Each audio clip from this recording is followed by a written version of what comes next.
کہ یہ جو رمضان کی جو نماز ہے نا، یہ جماعت سے ادا نہیں کرنی ہے. بہتر یہی کہ تم اپنے گھروں میں نماز پڑھو. عمل وہی قبول ہوگا کہ جو رسول اللہ کی اتباع میں ہو اور اسی طریقے پر ہو کہ جس طرح رسول اللہ صلی اللہ علیہ وآلہ وسلم نے وہ عمل کیا ہے. وہ جو حجرہ بنایا تھا آپ اس میں نمازیں ادا کیا کرتے تھے، صحابہ نے آپ کے پیچھے نمازیں پڑھنا شروع کر دی. ایک دن آپ صلی اللہ علیہ وآلہ وسلم کو جب علم ہوا کہ میرے پیچھے تو صحابہ پڑھ رہے ہیں، آپ نے ان کو منع کر دیا. اس کا کوئی ثواب بھی نہیں ہے تراویح پڑھنے کا. میں آپ کو پوری تفصیل بتاؤں اگر شرح صحیح مسلم میں علامہ غلام رسول سعیدی رحمہ اللہ نے جو اس پہ لکھا ہے کہ اس کو آپ علامہ عینی کے حوالے سے، اس کا کوئی ثواب بھی نہیں آپ کو مل رہا، کوئی ثواب بھی تراویح کا آپ کو نہیں مل رہا ہے. ہمارے یہاں سب یہ تو بتاتے ہیں کہ فلاں امام کا موقف یہ. آج میں آپ کو تراویح کے بارے میں اہل البیت کا موقف سنا رہا ہوں. ہر مسلمان، ہر مومن یہ کوشش کرتا ہے کہ میں اعمال صالحہ کے ذریعے اللہ کا قرب حاصل کروں. نمازیں پڑھی جاتی ہیں، تراویح کا اہتمام کیا جاتا ہے، روزے رکھے جاتے ہیں، غریبوں، ناداروں، مسکینوں کی مدد کی جاتی ہے، وغیرہ وغیرہ. یہ اعمال کیوں کیے جاتے ہیں؟ اس لیے تاکہ اللہ اور اس کے رسول کی رضا حاصل کی جائے. یعنی ان تمام اعمال کا دار و مدار اور مقصد فقط یہ ہے اللہ اور اس کے رسول کی رضا. اور قرآن مجید میں اللہ رب العزت نے ارشاد فرمایا قل ان کنتم تحبون اللہ فاتبعونی یحببکم اللہ. اگر تم یہ دعویٰ کرتے ہو کہ تم اللہ سے محبت کرتے ہو تو پھر فاتبعونی، مجھ محمد صلی اللہ علیہ وآلہ وسلم کو فالو کرو، میری پیروی کرو، اتباع کرو. یعنی دیکھنا یہ ہے کہ جو بھی عمل کیا جائے، نماز، روزہ، اعمال صالحہ، عبادات جو بھی کر رہے ہیں، اس کا مقصد کیا ہے؟ رسول اللہ کی اتباع. یعنی عمل وہی قبول ہوگا کہ جو رسول اللہ کی اتباع میں ہو اور اسی طریقے پر ہو کہ جس طرح رسول اللہ صلی اللہ علیہ وآلہ وسلم نے وہ عمل کیا ہے. یعنی اپنی جانب سے میں کوئی عمل کا آغاز کروں تو اللہ کی بارگاہ میں قبول نہیں ہوگا. آج کی اس ویڈیو میں انشاءاللہ ہم گفتگو کریں گے تراویح کے بارے میں. ہم نے یہ دیکھا ہے کہ ہمارے ہاں تراویح کا اہتمام ہوتا ہے. ہمارے اہل سنت والجماعت کے جو مساجد ہیں، ہم خاص طور پر رمضان کے مہینے میں تراویح کا اہتمام کرتے ہیں. تراویح کیا ہے؟ تراویح عشاء کی نماز یعنی باجماعت طور پر 20 رکعت یا بعض جگہوں پر 11 رکعت کا اہتمام ہوتا ہے. اجتماعی طور پر یہ رکعت ادا کی جاتی ہیں. اب آج کی اس ویڈیو میں انشاءاللہ ہم یہ گفتگو کریں گے. سب سے پہلے ہم یہ دیکھیں گے کہ قرآن مجید میں کیا تراویح کا حکم ہے، کیا رسول اللہ صلی اللہ علیہ وآلہ وسلم جن کی اتباع کا ہمیں کہا گیا ہے قرآن مجید میں، سنت رسول صلی اللہ علیہ وآلہ وسلم سے تراویح کے بارے میں کیا معلوم ہوتا ہے. نمبر 2. نمبر 3 ہم یہ دیکھیں گے کہ خلفائے راشدین رضوان اللہ علیہم انہوں نے تراویح کے بارے میں کیا کہا ہے، ان کا خود کیا عمل تھا. اور نمبر 4 اہل البیت علیہم السلام انہوں نے تراویح کے بارے میں کیا کہا ہے، خود ان کا عمل تراویح کے بارے میں کیا تھا. یہ 4 چیزیں آج ہم اس ویڈیو میں ڈسکس کریں گے. اور انشاءاللہ عز و جل میں پوری کوشش کروں گا کہ مختصر طور پر اس ویڈیو میں گفتگو کروں اور آسان لفظوں میں آپ کو سمجھاؤں گا. کوئی فقہی موشگافیوں کے اندر میں آپ کو لے کر نہیں جاؤں گا یا روایات کی بحثوں کے اندر.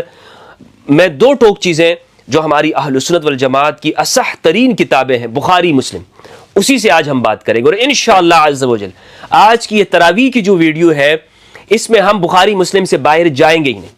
ساری گفتگو ہماری بخاری مسلم سے ہوگی. اور حقیقت یہ ہے کہ ہماری جو گفتگو ہے خاص طور پر شریعت کا جو معاملہ ہے وہ حدیث سے باہر نہیں ہونا چاہیے، قرآن و سنت سے. ہمارے ہاں علماء کہتے ہیں نا کہ بھائی ہمارا نام ہی اہل سنت والجماعت ہے، اہل سنت والجماعت. تو جو ہماری کتابیں ہیں، ہم اپنی کتابیں سب سے پہلے جو ٹاپ پہ جو کتاب ہے اللہ کی کتاب، اس کے بعد جو بخاری مسلم جو ہمارے اہل سنت علماء نے کہا ہے اس سے باہر نکلنے کی کوشش نہیں کریں گے.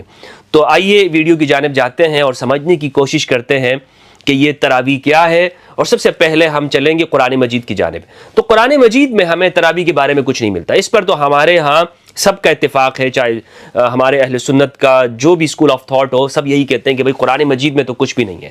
یعنی قرآن میں تو تراویح کے بارے میں نہیں کہا گیا ہے. جس طرح نمازوں کا ذکر ہے کہ آپ نے نماز قائم کرنا ہے، اس طرح کہیں پر یہ نہیں ہے کہ آپ نے ایک تراویح کی نماز بھی اپنے رمضان المبارک کے اندر اضافی طور پر پڑھنی ہے، جماعت کے ساتھ پڑھنی ہے. تو قرآن مجید مکمل طور پر تراویح کے بارے میں خاموش ہے. اب دوسری بات ہم آتے ہیں سنت رسول صلی اللہ علیہ وآلہ وسلم کی جانب کہ سنت رسول میں کیا ہے. سب سے پہلے میں آپ کے سامنے پیش کرنا چاہوں گا صحیح بخاری، اور یہ ترجمہ بھی آپ کے سامنے جو میں رکھوں گا تو سلفی عالم دین کا، تاکہ ہر چیز ہمارے سامنے واضح ہوتی رہے. صحیح بخاری کی روایت ہے, روایت کا نمبر 731, زید بن ثابت رضی اللہ عنہ سے روایت ہے, فرماتے ہیں ان رسول اللہ صلی اللہ علیہ وآلہ وسلم اتخذ حجرتا, رسول اللہ صلی اللہ علیہ وآلہ وسلم نے رمضان مبارک کے مہینے میں ایک حجرہ بنا دیا. راوی یہ کہتے ہیں کہ وہ حجرہ بوریے سے تھا, یعنی آپ نے اپنے کمرے میں ایک جگہ مخصوص کر لی عبادات کے لیے. فی رمضان فصلی فیہا لیالیہ, آپ نے اس میں کئی راتیں نماز پڑھی. فصلی بصلاتہ ناس من اصحابہ, تو آپ کے پیچھے صحابہ میں سے بعض حضرات نے ان راتوں میں آپ کی اقتداء کی, آپ کے پیچھے نماز پڑھنا شروع کی. کہتے ہیں فلما علم بہم جعل یقعد, جب آپ صلی اللہ علیہ وآلہ وسلم کو اس کا علم ہوا تو آپ نے بیٹھا رہنا شروع کیا, یعنی آپ نے نماز موقوف رکھی, آپ نے نماز چھوڑ. جب آپ کو پتہ چلا کہ میرے پیچھے تو صحابہ بھی باہر کھڑے ہو کر نماز پڑھنے لگ گئے, اور فرمایا قد عرفت الذی رأیت من صنیعکم فصلوا ایھا الناس فی بیوتکم ان افضل الصلاة صلاة المرء فی بیتہ الا المکتوبہ. آپ صلی اللہ علیہ وآلہ وسلم نے فرمایا کہ معاملہ یہ ہے, تم نے جو کیا مجھ کو معلوم ہے, لیکن لوگوں تم اپنے گھروں میں نماز پڑھتے رہو, کیونکہ بہتر نماز آدمی کی وہی ہے جو اس کے گھر میں ہوتی ہے, سوائے مکتوبہ نماز کے یعنی فرض نمازوں کے. یعنی فرض نماز آپ مسجد میں پڑھو, اجتماع کے ساتھ پڑھو, اور اس کے علاوہ جو نمازیں وہ آپ اپنے گھروں کے اندر پڑھا کرو. اور یہی درست طریقہ ہے. رسول اللہ صلی اللہ علیہ وآلہ وسلم جو مستحب نمازیں ہیں, سنت نمازیں جو ہیں, آپ اپنے گھر میں ادا کیا کرتے تھے. یہ بہتر, یعنی اس کا ثواب زیادہ ہے. آپ نے فرمایا کہ اپنے گھروں کو قبرستان مت بناؤ, جو فرض نمازیں وہ مسجد میں ادا کیا کرو. تو اس روایت, یہ بخاری کی روایت ہے, میں نے آپ کے سامنے پیش کی. حدیث ہے, صحیح حدیث ہے, اور یہ حدیث مسلم میں بھی ہے, ابو داؤد میں, ترمذی میں اور نسائی کے اندر بھی یہ حدیث موجود ہے. یہ ہے صحیح مسلم, اور اس کا جو ترجمہ ہے صحیح مسلم کا وہ علامہ غلام رسول سعیدی رحمہ اللہ نے کیا ہے شرح صحیح مسلم میں, اور اسی سے میں آپ کے سامنے یہ حدیث پیش کر رہا ہوں. جلد نمبر 2 صفحہ نمبر 534. حدیث کا نمبر ہے 1825, جو انٹرنیشنل نمبر ہے, ورنہ کتاب کے اندر ہے 1722. یہ حدیث, یہ بھی زید بن ثابت رضی اللہ عنہ سے روایت ہے, اور یہ وہی روایت ہے جو میں نے آپ کے سامنے بخاری سے پیش کی ہے, لیکن اس میں تھوڑا سا جو اضافہ ہے اگلے دن کے واقعہ ہے وہ میں آپ کے سامنے یہاں پہ پیش کرنا چاہتا ہوں. زید بن ثابت کہتے ہیں کہ رسول اللہ صلی اللہ علیہ وآلہ وسلم نے کھجور کے پتوں یا چٹائی کا حجرہ بنایا, پھر آپ صلی اللہ علیہ وآلہ وسلم اس میں نماز پڑھنے کے لیے تشریف لائے. صحابہ نے آ کر آپ کی اقتداء میں نماز پڑھنا شروع کر دی. زید بن ثابت کہتے ہیں کہ ایک دن بہت سے صحابہ آ گئے, اور رسول اللہ صلی اللہ علیہ وآلہ وسلم نے تشریف لانے میں دیر کر دی. فحضروا فابطأ رسول اللہ صلی اللہ علیہ وآلہ وسلم عنہم قال فلم يخرج إليهم فرفعوا أصواتهم وحطوا الباب فخرج إليهم رسول الله صلی اللہ علیہ وآلہ وسلم مغضبا. اچھا, یہ عربی عبارت ہے, اس کو میں رہنے دیتا ہوں, ترجمہ آپ کے سامنے پیش کرتا ہوں. ترجمے میں یہ ہے, اچھا صحابہ کو جو بخاری کی روایت ہے اس میں یہ ہے کہ منع کر دیا تھا. یہاں مسلم کی روایت یہ کہتے ہیں کہ آپ صلی اللہ علیہ وآلہ وسلم تشریف نہیں لائے, صحابہ بآواز بلند باتیں کرنے لگے. فأبطأ رسول اللہ عنہم, تو رسول اللہ صلی اللہ علیہ وآلہ وسلم نے ایک دن دیری کی. قال فلم یخرج الیہم فرفعوا اصواتہم, آپ نہیں آئے ان کی جانب, یعنی آپ نماز پڑھانے کے لیے نہیں آئے, تو صحابہ کی آوازیں بلند ہونے لگ گئیں. یہ کہتے ہیں اور دروازے پر کنکریاں پھینکنی شروع کر دیں. آپ صلی اللہ علیہ وآلہ وسلم کو بلانے کے لیے انہوں نے کیا عمل شروع کیا, بلند آوازوں سے پہلے آوازیں بلند ہوئیں, اور پھر دروازے کو جو کنکریاں ہوتی ہیں وہ مارنا شروع کر دی, پھینکنا شروع کر دی. رسول اللہ صلی اللہ علیہ وآلہ وسلم تشریف لائے اس حال میں کہ آپ غضبناک تھے, اب غصے میں تھے کہ منع کر دیا تھا, اور اس کے باوجود یہ کیا کر رہے ہیں, بلا رہے ہیں. آپ صلی اللہ علیہ وآلہ وسلم نے فرمایا اگر تم ایسا ہی کرتے رہے تو میرا گمان ہے کہ یہ نماز تم پر فرض کر دی جائے گی. اگر تم ایسا ہی کرتے رہے تو یہ نماز تم پر فرض کر دی جائے گی. تم اپنے گھروں میں نماز پڑھا کرو, کیونکہ فرائض کے بعد کسی شخص کی بہترین نماز وہ ہے جو گھر میں ادا کرے. تو یہ صحیح مسلم ہے میرے بھائی. اس روایت سے, حدیث سے کیا بات معلوم ہوئی, اس سے جو ہمارے سامنے جو پورا واقعہ یہ سننے کے بعد جو بات آتی ہے, اور آپ یہ نمبر میں آپ کو بتا رہا ہوں, آپ اسے ویب سائٹ کے اوپر بھی چیک کر سکتے ہیں. یہ 2 روایتیں میں نے آپ کے سامنے پیش کی ہیں. اور تیسری روایت انشاءاللہ میں بخاری سے رکھوں گا آپ کے سامنے، لیکن یہاں یہ جو 2 روایتیں آپ کے سامنے رکھی ہیں، اس سے جو استدلال ہوتا ہے وہ کیا ہے؟ پہلی بات اس سے جو معلوم ہوئی وہ کیا ہے؟ آپ نے کیا فرمایا کہ یہ جو رمضان کی جو نماز ہے نا، یہ جماعت سے ادا نہیں کرنی ہے، بہتر یہی کہ تم اپنے گھروں میں نماز پڑھو۔ یعنی رسول اللہ صلی اللہ علیہ وآلہ وسلم نے صحابہ کو منع کر دیا کہ میرے پیچھے جو تم یہ جو جماعت کر رہے ہو یہ تم نے نہیں پڑھنی، یہ تم نے نہیں پڑھنی، اپنے گھروں میں نماز پڑھو، اپنے گھروں میں جو عبادات کرنی وہ گھروں میں ادا کیا کرو۔ دوسری بات یہ معلوم ہوئی کہ جب آپ صلی اللہ علیہ وآلہ وسلم کو بلانے کے لیے انہوں نے کنکریاں مارنی، آپ صلی اللہ علیہ وآلہ وسلم کو اس پہ غصہ آیا اور آپ نے فرمایا کہ میں اس کو اس لیے نہیں پڑھ رہا ہوں کہ کہیں یہ تم پر فرض نہ ہو جائے، یعنی کہیں تم مشکل میں نہ پڑ جاؤ۔ یہ رحمت للعالمین پیغمبر ہیں، یہ اپنی امت کو مشقت میں نہیں ڈالنا چاہتے، کیونکہ اگر مستقل طور پہ پڑھو گے اس طرح تو یہ تمہارے اوپر فرض ہو جائے گی۔ تو خلاصہ کلام یہ ہے کہ یہ جو ہمارے ہاں تراویح کی نماز پڑھی جاتی ہے، یہ اس سے آپ صلی اللہ علیہ وآلہ وسلم نے منع کیا، اور عام دنوں کی طرح جو 5 نمازیں فرض ہیں، اس کے علاوہ اور کوئی نماز با جماعت ادا نہیں کرنی ہے، اور رسول اللہ نے منع کیا ہے با جماعت نماز پڑھنے سے، آپ صلی اللہ علیہ وآلہ وسلم نے منع کیا۔ تو میں نے آپ کو بتایا تھا یہ تراویح کا جو موضوع ہے، یہ 4 چیزوں سے ہم سمجھیں گے۔ پہلی چیز قرآن مجید سے، قرآن سے کیا معلوم ہوا؟ قرآن میں تو کوئی حکم نہیں ہے۔ سنت رسول سے، سنت رسول سے کیا معلوم ہے؟ بخاری مسلم کی روایت سے، زید بن ثابت سے، جو میں نے آپ کو بتائی کہ رسول اللہ نے یہ پڑھنے سے منع کیا۔ اور میرے سنی بھائیوں، سنی نوجوانوں، یہ بخاری مسلم آپ کو بتا رہا ہوں میں، بخاری مسلم، اور ترجمہ بھی میں آپ کو اہل سنت والجماعت کے جو ہمارے علماء ہیں، میرے استاد محترم علامہ غلام رسول سعیدی رحمہ اللہ کا ترجمہ، بریلوی عالم، اپنا ترجمہ بھی آپ کے سامنے نہیں پیش کر رہا ہوں۔ کتابیں تو ہمیں پڑھنی چاہیے نا، کتابوں سے تو انکار نہیں ہے، بخاری مسلم سے، اور قرآن و سنت ہے۔ اس لیے یہ کہنا جناب کہ ہمارے جو شعار ہے وہ یہ کہ ہم تو ادا کرتے رہیں گے اور ہمارے علماء زیادہ جانتے ہیں، بھائی کیا آپ ان سے زیادہ جانتے؟ میں تو آپ کے سامنے احادیث ہی رکھ رہا ہوں۔ اگر آپ احادیث کا انکار کرنا چاہتے ہو تو یہ آپ کی مرضی، آپ انکار کرتے رہیں۔ تیسری چیز اب جو میں آپ کے سامنے پیش کرنا چاہتا ہوں وہ ہے صحابہ کرام اور خلفاء کا عمل۔ اس حوالے سے جو صحابہ کرام کا عمل ہے، میں آپ کے سامنے بخاری کی ایک روایت رکھنا چاہتا ہوں، اور یہ بخاری کی جو روایت ہے یہ مشہور روایت ہے، جس میں حضرت عمر رضی اللہ عنہ نے کہا نعم البدعۃ ھذہ، یہ کیا ہی اچھی بدعت ہے، یعنی تراویح کو انہوں نے بدعت کہا۔ اب یہ روایت کیا ہے؟ شہاب زہری نے روایت کی عروہ بن زبیر سے، وہ روایت کرتے ہیں عبد الرحمن القاری سے۔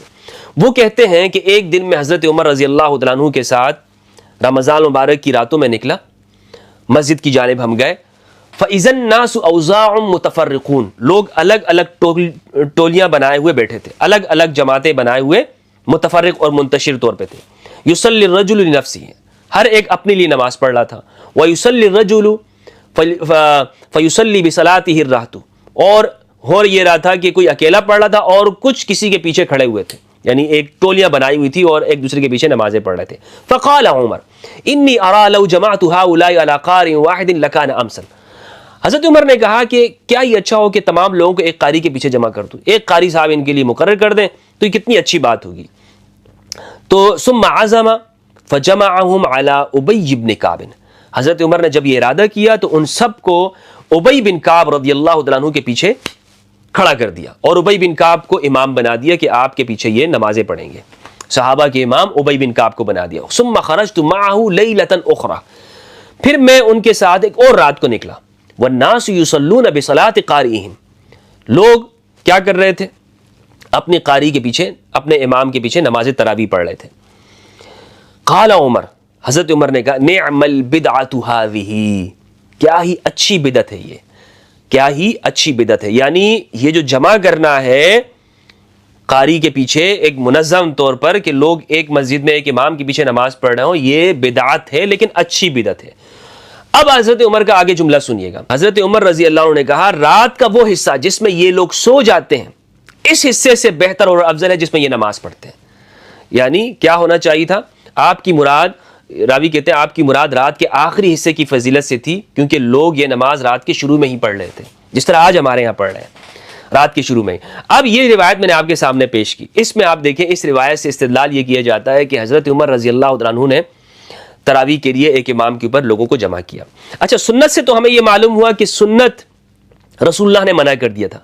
حضرت ابوبکر رضی اللہ تعالیٰ عنہ کے زمانے میں یہ تراویح نہیں پڑھی جاتی تھی. حضرت ابوبکر رضی اللہ عنہ کا عمل بھی یہی تھا.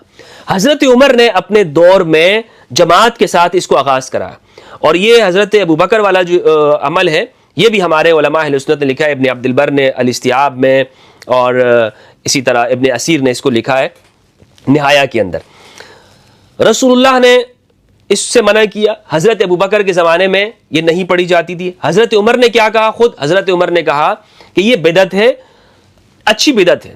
اور ہمارے ہاں تو نعم البدعۃ ھذہ, اچھی بدعت تو بدعت اس کا کوئی تصور نہیں کیا جاتا نا. اہل حدیث علماء سے پوچھیں تو وہ کہتے ہیں جناب یہ جو میلاد کرتے ہیں نا, بریلوی علماء ان کو جواب دیتے ہیں بھائی یہ بدعت ہے لیکن بدعت حسنہ ہے. تو آگے سے جواب ان کو کیا ملتا ہے وہابیوں کی طرف سے, سلفیوں کی طرف سے, بھائی بدعت کچھ نہیں ہوتی, بدعت صرف بدعت سیئہ ہے, دین میں کوئی چیز ایجاد کرنا. تو یہاں پر جو حضرت عمر نے کہا کہ یہ نعم البدعۃ ھذہ, یہ بدعت حسنہ ہے, اس کا ترجمہ سب یہی کرتے ہیں کہ یہ بدعت حسنہ ہے.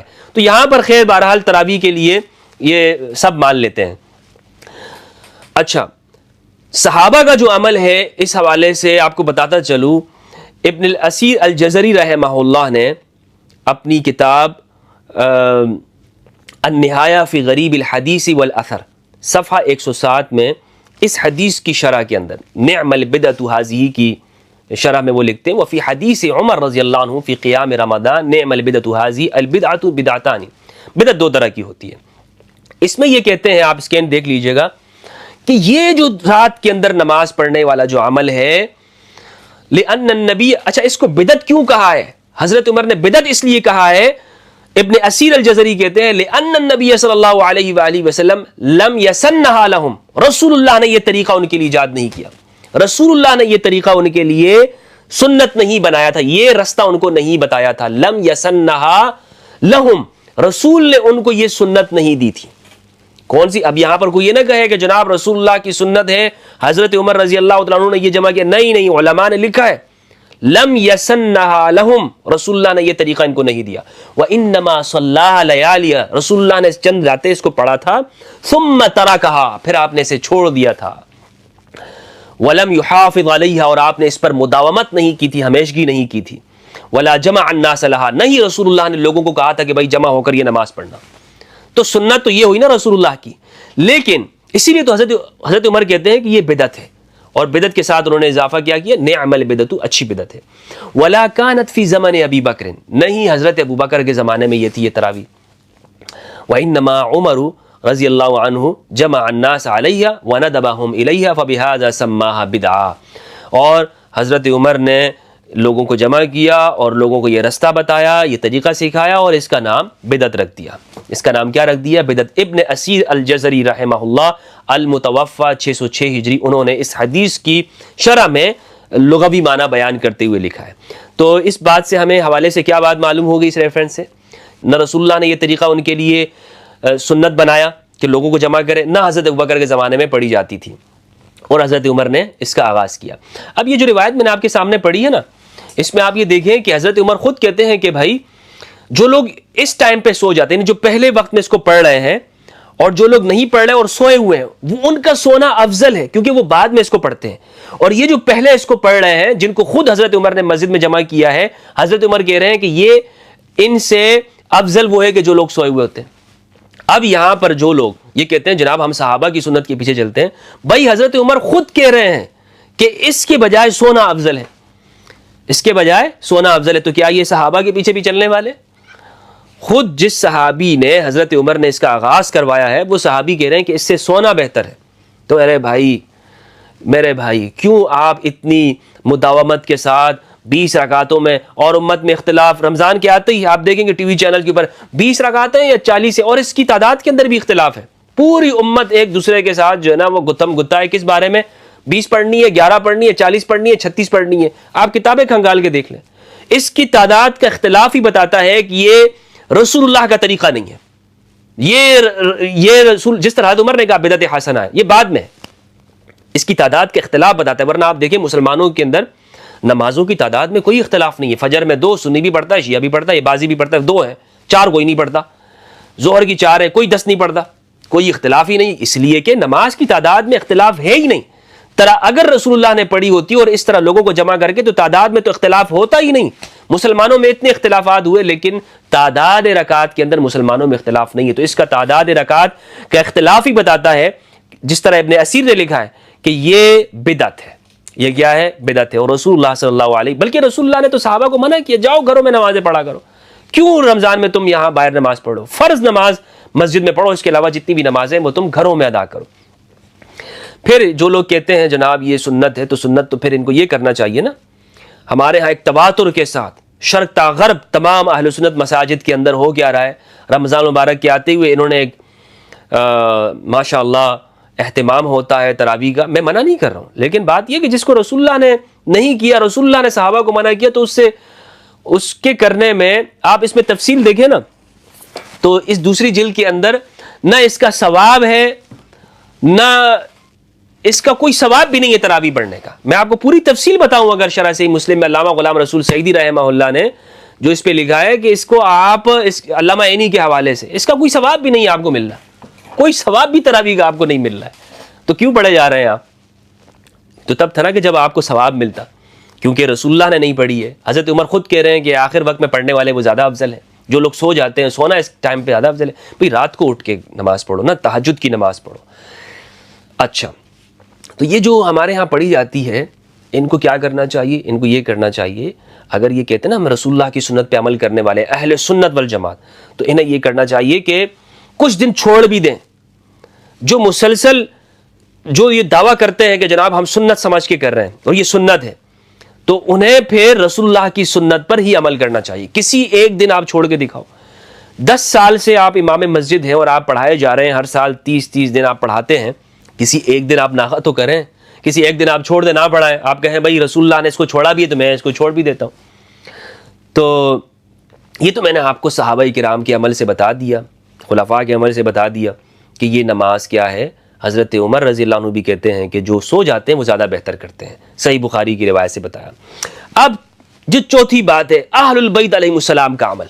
اہل البیت کا تراویح کے بارے میں کیا عمل تھا؟ تراویح کو اہل البیت کیا سمجھتے تھے؟ علامہ شوکانی رحمہ اللہ نے نیل الاوتار کے اندر جملہ لکھا ہے, اور بڑا بہترین جملہ انہوں نے لکھا ہے. علامہ شوکانی المتوفى 1250 ہجری, نیل الاوتار جلد 3 صفحہ 516, کتاب الصلاۃ. تراویح کے متعلق تمام علماء اہل سنت والجماعت کے, ان کے فقہاء کے, محدثین کے اقوال وہ نقل کرتے ہیں, اور اس کے بعد یہ کہتے ہیں, یعنی ہمارے اہل سنت کے جتنے بھی فقہاء ان کے اقوال ذکر کرنے کے بعد وہ کہتے ہیں وقالت العترہ, اہل البیت کے یہ کہتے ہیں ان التجمیع فیہا بدعۃ, رمضان میں تراویح کے لیے جماعت بنانا یہ بدعت ہے.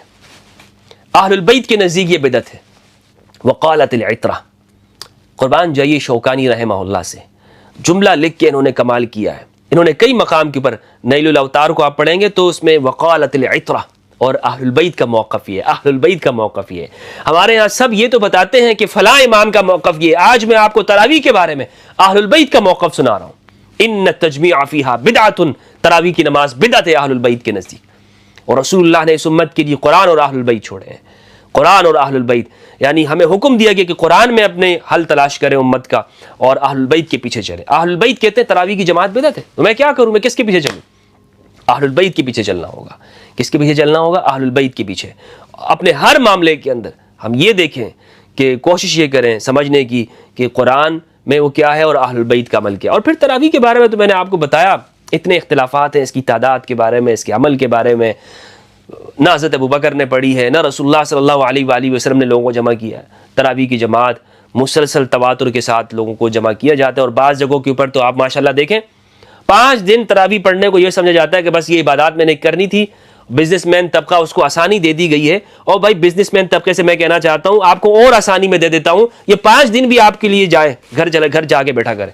کیوں آپ دکانوں میں بند کر کے, شٹر بند کر کے, اور ایک حلقہ بنا کر کبھی پیٹرول پمپ پہ کھڑے ہوتے ہیں, کبھی کہاں پر, اور 5 جو ہے نا وہ قاری صاحب بھی ماشاءاللہ فل سپیڈ کے اندر اس نے گیئر لگایا ہوتا ہے, قرآن کیا پڑھ رہا ہے, یعنی 5 دن کی بھی تراویح ہو رہی ہے شہر کے اندر. کون پڑھتا ہے؟ اکثر جو ہمارے بزنس مین طبقہ ہے. بھائی تراویح پڑھنی ہے ماشاءاللہ, 5 دن کے بعد کیا ہے, اپنی دکانیں کھولنی ہیں. تو بھائی آپ کو اس کا تو ثواب تو آپ کو ملنا نہیں ہے, تو کیوں اس کے لیے آپ اتنا اہتمام کر رہے ہیں؟ قاری صاحبان میری اس گفتگو سے ناراض تو ہوں گے, لیکن قاری صاحبان اللہ تعالیٰ آپ کے رزق میں اضافہ فرمائے. بہرحال جو حق سچ ہے، جو ہماری کتابوں میں لکھا ہے، میں نے آپ کے سامنے بخاری مسلم سے باہر میں نے آپ کے سامنے نہیں کیا، اور نمبر میں نے آپ کو روایات کا بتا دیا ہے، اور انشاءاللہ میں یہ جو تینوں روایات ہیں اس کو ڈسکرپشن کے اندر بھی میں اس کا نمبر دے دیتا ہوں، آپ یہاں پر بھی اس کو چیک کر لیجئے گا، اور پھر اس کے مطابق آپ دیکھیں کہ رسول اللہ کی سنت کیا ہے، آپ کا عمل کیا ہے، صحابہ کیا کہتے ہیں. والسلام علیکم ورحمۃ اللہ وبرکاتہ. اللہم صلی علی محمد وعلی محمد وبارک وسلم وصلی علیہ.